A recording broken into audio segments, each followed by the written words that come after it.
Hello दोस्तों, स्वागत है आप सभी का आपके अपने YouTube channel GS number one पे। आज के इस सीरीज में लेकर आए हैं बिहार का बहुत ही महत्वपूर्ण टॉपिक, जिसमें हम कवर करने वाले हैं बिहार के सभी प्रमुख व्यक्तित्व के विषय में। तो वीडियो शुरू करें इससे पहले यदि आपने चैनल को सब्सक्राइब नहीं किया है तो चैनल को सब्सक्राइब करें, वीडियो को लाइक शेयर एंड कमेंट जरूर करें, जिससे बाकी सभी साथियों को इसका लाभ मिल सके। इसके साथ ही एनसीईआरटी का सार संग्रह का सीरीज भी चल रहा है, आप उसे देखना न भूलें। तो आइए शुरू करते हैं आज का अपना प्यारा सा सेशन। जैसा कि हम सभी जानते हैं, बिहार राज्य जो है वो प्राचीन काल से लेकर आधुनिक काल तक महान विभूतियों का एक गढ़ रहा है। और इसमें हम सबसे पहले देखने वाले हैं प्राचीन काल के जितने भी महत्वपूर्ण विभूतियां हैं उनके विषय में। और सबसे पहले हम देखने वाले हैं याज्ञवल्क्य के ऋषि के विषय में। तो आइए शुरू करते हैं। इन ऋषि के विषय में दो तीन महत्वपूर्ण बात याद रखनी है, जिसमें पहला है कि यह एक उपनिषद काल के ऋषि थे और ये राजा जनक के राज्यसभा में मुख्य दार्शनिक एवं परामर्शदाता भी थे, और साथ ही ये योग्य दर्शन के प्रणेता भी थे। और इस महान ऋषि ने याज्ञवल्क्य स्मृति, बृहदारण्यक एवं शतपथ ब्राह्मण जैसे ग्रंथों की रचना भी की थी। तो कौन कौन सी दो तीन महत्वपूर्ण पॉइंट है उसको याद रखेंगे। वो ये है कि ये किस काल के ऋषि थे, तो ये उपनिषद काल के ऋषि थे। और इनके ये किस दर्शन के प्रणेता थे, तो याद रखेंगे ये योग दर्शन के प्रणेता थे। और इनके ग्रंथों, इनके द्वारा किन किन ग्रंथों की रचना की गई, तो इनके ग्रंथों में याद रखेंगे याज्ञवल्क्य स्मृति, बृहदारण्यक एवं शतपथ ब्राह्मण। आगे देखते हैं हम गौतम ऋषि के विषय में। तो गौतम ऋषि न्याय दर्शन के प्रतिपादक थे। याद रखेंगे न्याय दर्शन के प्रतिपादक थे। गौतम ऋषि किस दर्शन के प्रतिपादक थे, तो न्याय दर्शन के प्रतिपादक थे।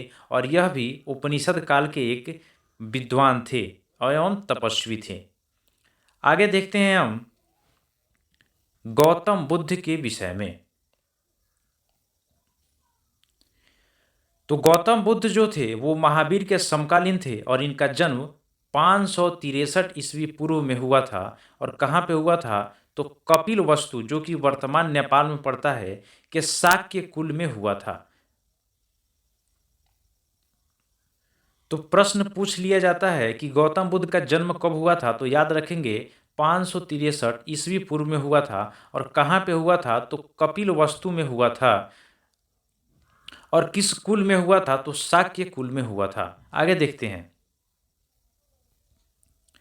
गौतम बुद्ध ने बौद्ध धर्म की स्थापना की थी। और गौतम बुद्ध को बिहार के बोध गया के फल्गु नदी, जिसको निरंजना नदी के नाम से भी जानते हैं, के किनारे इनको ज्ञान की प्राप्ति हुई थी।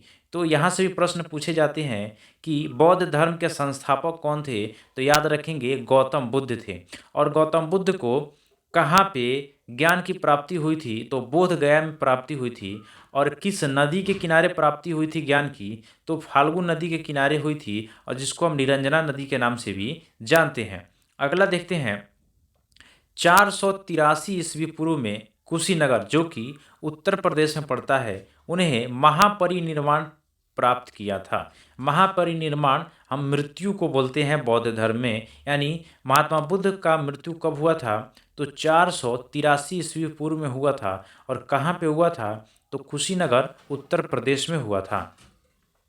आगे देखते हैं हम वर्धमान महावीर के विषय में। तो महावीर जो थे वो जैन धर्म के 24वें व अंतिम तीर्थकर थे। और इनका जन्म 540 ईस्वी पूर्व में वैशाली के निकट कुंडल ग्राम में हुआ था। और इनका जन्म एक क्षत्रिय परिवार के ज्ञात्रिक कुल या वंश में हुआ था। तो प्रश्न पूछे जाते हैं कि बौद्ध धर्म के 24वें व अंतिम तीर्थकर कौन थे, तो याद रखेंगे महावीर थे। और उनका जन्म कब हुआ था, तो उनका जन्म 540 ईस्वी पूर्व में हुआ था। और कहाँ पे हुआ था, तो वैशाली में हुआ था। वैशाली के निकट कुंडल ग्राम नामक स्थान पे हुआ था। और उनका जन्म किस कुल में हुआ था, तो ज्ञात्रिक कुल में हुआ था। याद रखेंगे। उनके पिता सिद्धार्थ जो थे, उनके पिता का नाम क्या था? सिद्धार्थ था। वे वज्जी संघ के प्रमुख सदस्य थे। और उनकी माता जो थी, उनका नाम था त्रिशला, जो वैशाली के लिच्छवी कुल के प्रमुख चेतक की बहन थी। महावीर के 12 वर्ष के कठोर तपस्या के बाद जिम्भिक नामक ग्राम के समीप रिजुपालिका नदी के किनारे एक साल वृक्ष के नीचे कैवल्य की प्राप्ति हुई। जैन धर्म में कैवल्य यानी ज्ञान की प्राप्ति को बोलते हैं।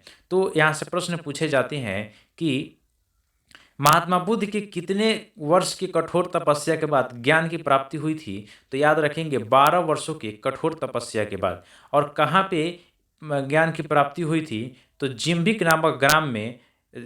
और किस नदी के किनारे प्राप्त हुआ था? तो रिजुपालिका नामक एक नदी है, उसके किनारे उनको ज्ञान की प्राप्ति हुई थी। और किस वृक्ष के नीचे हुआ था? तो याद रखेंगे साल वृक्ष के नीचे हुआ था। अगला देखते हैं हम अम्रपाली। अम्रपाली जो थी वो लिच्छवी शासक चेतक के काल में, राजा चेतक के काल में एक राज नर्तकी थी। क्या थी वो? एक राज नर्तकी थी। और किसके शासनकाल में? तो राजा चेतक के शासनकाल में। अम्रपाली ने भगवान बुद्ध के वैशाली आगमन पर उन्हें भोजन कराया और बुद्ध की शिष्यता को ग्रहण की थी। तो जब भगवान बुद्ध वैशाली गए थे तो अम्रपाली ने भगवान बुद्ध को भोजन कराया था और उनकी शिष्यता को ग्रहण की थी। उसने अपने महल और आम्रकानन को बौद्ध विहार के निर्माण हेतु संघ को दान में दे दिया था। याद रखेंगे। आगे देखते हैं अतीश दीपंकर श्रीज्ञान। अतीश दीपंकर श्रीज्ञान जो थे वो प्रसिद्ध बौद्ध विद्वान थे और विक्रमशिला विश्वविद्यालय के उपकुलपति थे। याद रखेंगे कि अतीश दीपंकर श्रीज्ञान किस धर्म से संबंधित थे?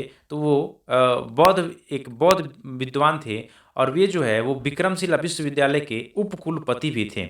ये बौद्ध धर्म के ब्रजयान शाखा यानी तांत्रिक महायान के महान दार्शनिक थे और उन्होंने ब्रजयान दर्शन को तिब्बत में फैलाया था। तो प्रश्न पूछा जा सकता है कि ब्रजयान दर्शन को तिब्बत में किसने फैलाया था? तो अतीश दीपंकर श्रीज्ञान ने। याद रखेंगे। अगला देखते हैं अश्वघोष के विषय में। अश्वघोष जो थे वो प्रथम शताब्दी में पाटलिपुत्र के प्रसिद्ध विद्वान थे। तो प्रश्न पूछा जा सकता है कि प्रथम शताब्दी में पाटलिपुत्र के प्रसिद्ध विद्वान कौन थे? तो उनका नाम था अश्वघोष। अश्वघोष कनिष्क द्वारा कश्मीर के कुंडल वन में आयोजित चतुर्थ बौद्ध संगति के उपाध्यक्ष थे। यह याद रखेंगे कि जो कनिष्क के समय में चौथी बौद्ध संगति आयोजित की गई थी कश्मीर में, वे उसके अश्वघोष जो थे उसके उपाध्यक्ष थे। तो प्रश्न पूछा जा सकता है कि चौथी बौद्ध संगति कहाँ आयोजित की गई थी? तो याद रखेंगे कश्मीर में आयोजित की गई थी। और किसके समय में आयोजित की गई थी? तो कनिष्क के समय में आयोजित की गई थी। और उसके उपाध्यक्ष कौन थे? तो उसके उपाध्यक्ष थे अश्वघोष। इतने सारे पॉइंट याद रखेंगे।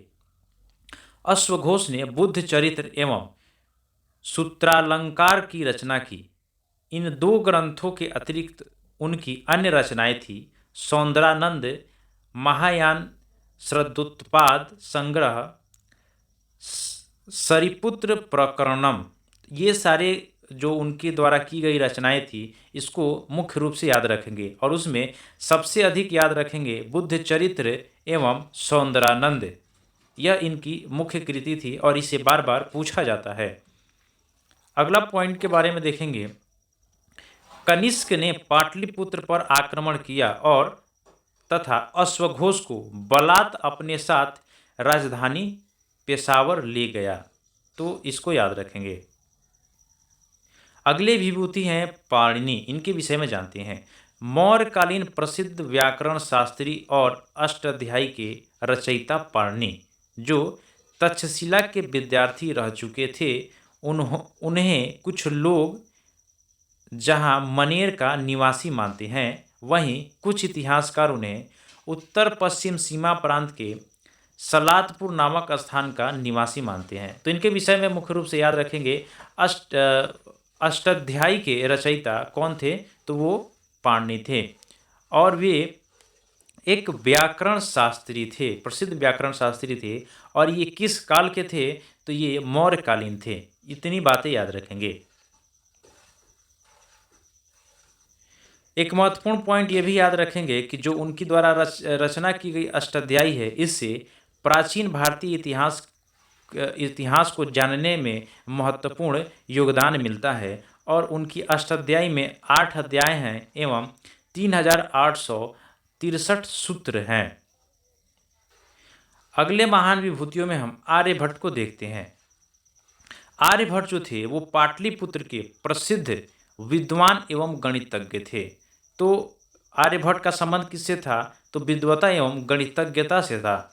इनका जन्म जो है वो कुसुमपुर यानी पटना, कुसुमपुर का नाम पटना है, कुसुमपुर में 473 ईस्वी में हुआ था, याद रखेंगे। आर्यभट्ट ने कोपरनिकस से 1000 वर्ष पूर्व सिद्ध किया था कि पृथ्वी गोल है और यह अपने धुरी पर घूमती है। यह बहुत ही महत्वपूर्ण पॉइंट है, इसको याद रखेंगे कि कोपरनिकस ने जब इस विषय में अपना थ्योरी दिया था, इससे 1000 वर्ष पूर्व ही आर्यभट्ट ने यह सिद्ध कर दिया था कि पृथ्वी कैसी है, तो गोल है और वह अपने धुरी पर घूमती है। आर्यभट्ट के द्वारा 23 वर्ष की उम्र में 499 ईस्वी में गणित व खगोल शास्त्र पर एक शोध ग्रंथ लिखा था, जिसका नाम था आर्यभट्टियम, और इसको इन्होंने संस्कृत भाषा में लिखा था। और इनकी इसी विद्वता से प्रभावित होकर जो गुप्त सम्राट था चंद्रगुप्त द्वितीय, जो गुप्त सम्राट चंद्रगुप्त द्वितीय थे, उन्होंने आर्यभट्ट को अपने दरबार यानी उज्जैन के दरबार में रखा था। याद रखेंगे ये किस शासक से संबंधित है, तो चंद्रगुप्त द्वितीय के, जो कि एक गुप्त कालीन सम्राट थे। आर्यभट्ट के द्वारा यह बता दिया गया था कि पृथ्वी का अपने अक्ष में घूमने का समय 23 घंटा 56 मिनट और 4.1 सेकेंड है, जिसको आधुनिक यंत्रों के माध्यम से यदि समय निकाला गया तो उसमें मात्र 1 सेकेंड के 10वें हिस्से की भिन्नता पाई गई। ये बहुत ही सटीक था, याद रखेंगे। आर्यभट्ट ने आर्यभट्टियम के अलावा 10 गीतीय सूत्रम एवं आर्यशिष्टतत्व नामक ग्रंथ भी लिखा था। आगे देखते हैं हम वाणभट्ट। वाणभट्ट का जो जन्म था वो जन्म बिहार के सोन नदी के किनारे बसा एक गांव था, एक नगर था जिसका नाम था प्रीतिकूट नामक जगह पे एक ब्राह्मण परिवार में हुआ था। और उनके पिता का नाम चित्रभानु था एवं माता का नाम राज्य देवी था। आर्यभट्ट जो थे वो संस्कृत के प्रकांड विद्वान थे और उन्होंने हर्ष चरित्र, कादम्बरी एवं दुर्ग सप्तक एवं सूर्य सप्तक की रचना की थी। ये इनकी रचनाएं याद रखेंगे, नाम पूछ लिया जाता है।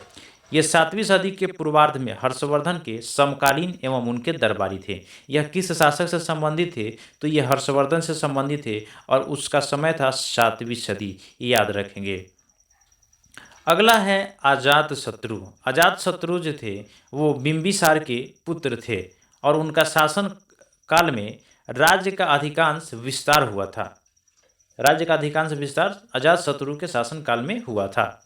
इनके काल में ही महात्मा बुद्ध को निर्वाण की प्राप्ति हुई और दूसरी बौद्ध संगति का आयोजन हुआ था। याद रखेंगे कि महात्मा बुद्ध को निर्वाण की प्राप्ति किसके शासनकाल में हुई थी, तो अजातशत्रु के शासनकाल में हुई थी और द्वितीय बौद्ध संगति का आयोजन भी अजातशत्रु के शासनकाल में ही किया गया था। आगे देखते हैं चंद्रगुप्त मौर्य के विषय में। चंद्रगुप्त मौर्य ने 323 ईस्वी पूर्व में मौर्य वंश की नींव डाली थी। चंद्रगुप्त मौर्य के गुरु थे जिनका नाम था चाणक्य। उन्होंने चंद्रगुप्त को दृढ़ सेना गठित करने में एवं नंद वंश के पतन करने में तथा मगध की स्थापना में उसकी बहुत ही मदद की थी। तो चंद्रगुप्त के गुरु का क्या नाम था, तो याद रखेंगे चंद्रगुप्त के गुरु का नाम चाणक्य था। अगला है चाणक्य। चाणक्य या कौटिल्य का वास्तविक नाम विष्णुगुप्त था। याद रखेंगे, प्रश्न पूछा जाता है चाणक्य या कौटिल्य का वास्तविक नाम क्या है, तो क्या था, तो उनका वास्तविक नाम था विष्णुगुप्त। चाणक्य की मदद से ही चंद्रगुप्त मौर्य ने नंद वंश के अंतिम शासक घनानंद को हराकर 323 ईस्वी पूर्व में मौर्य वंश की नींव रखी थी। तो चंद्रगुप्त मौर्य ने किसके सहायता से मौर्य वंश की नींव रखी थी, तो याद रखेंगे चाणक्य की सहायता से। चाणक्य चंद्रगुप्त मौर्य का प्रधानमंत्री था, यानी प्रधानमंत्री को अमात्य बोला जाता था। चाणक्य ने अर्थशास्त्र नामक एक ग्रंथ लिखा था जो राजनीति का महान ग्रंथ माना जाता है। अगला है अशोक। चंद्रगुप्त मौर्य के पौत्र व बिंदुसार के पुत्र अशोक भारत के इतिहास में गौरवशाली सम्राट रहे। अशोक का जन्म 3री शताब्दी ईस्वी में हुआ था और इनका पूरा नाम अशोक वर्धन था। याद रखेंगे, अशोक के पिता का नाम था बिंदुसार और इनका पूरा नाम था अशोक वर्धन और इनका जन्म जो है वो 3री शताब्दी में हुआ था। याद रखेंगे कि अशोक के शासनकाल में जो मगध साम्राज्य था उसका विस्तार अपने चरम पर था और भारतीय इतिहास में सम्राट की उपाधि प्राप्त करने वाला शासक सिर्फ और सिर्फ अशोक ही था, अशोक ही थे। याद। अगले विद्वान हैं शांत रक्षित। ये जो थे वो बौद्ध धर्म के गौरव को संसार के समक्ष उपस्थित किया। इन्होंने बौद्ध धर्म के गौरव को संसार के समक्ष उपस्थित किया। याद रखेंगे, और 8वीं शताब्दी में ये पाल वंश के शासनकाल में नालंदा महाविहार के आचार्य भी रहे थे। और अगले हैं सरहपाद। सरहपाद जो हैं भारतीय जनमानस को अद्भुत रूप से प्रभावित करने वाले 84 सिद्धों में सबसे अधिक समृद्ध हुए और महापंडित राहुल संकृत्यायन इन्हें हिंदी काव्य का प्रथम जनक मानते हैं। ये याद रखेंगे। यह एपिसोड यहीं पर समाप्त होता है। इसके अगले एपिसोड में हम मध्यकालीन विभूतियाँ एवं आधुनिक कालीन विभूतियों के विषय में वीडियो लेकर आएंगे। आशा करते हैं आपको ये वीडियो बहुत ही अच्छा लगा होगा। इसे लाइक, शेयर एंड कमेंट करना न भूलें। धन्यवाद।